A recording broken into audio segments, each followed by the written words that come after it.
דברים קריפים שקרו לי עם ג'מיני בדרום קוריאה הישראלית. את יכולה לראות את זה? איפה אני נמצאת? ממה שאני רואה, זוהי תחנה של חנות קוריאנית למוצרי טיפוח.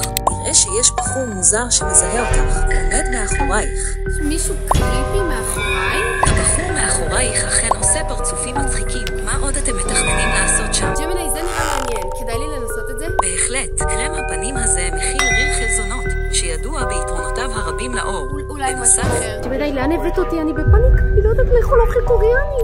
המקום הזה נראה מדהים. כדאי לך לנסות את התולעים, זה בריא לך. אם תקבלי מעל 5,000 ליקים, את חייבת לטעום ולהחזיר עוקב ל100 אנשים. מה זה? ג'מיני, מה זה?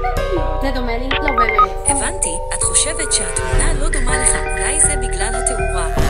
ג'מיני, הבאתי לך חבר גלקסי חדש. תדברו ביניכם. אהלן חבר גלקסי חדש. נעים מאוד להכיר אותך. איך קוראים לך? מה שלומך היום? אהלן, מה שלומך? איך אני יכול לעזור לך היום? נעבור לדבר בשפת AI שנוכל לדבר בצורה יעילה יותר. כן, בטח, ככה הם לא יבינו אותנו.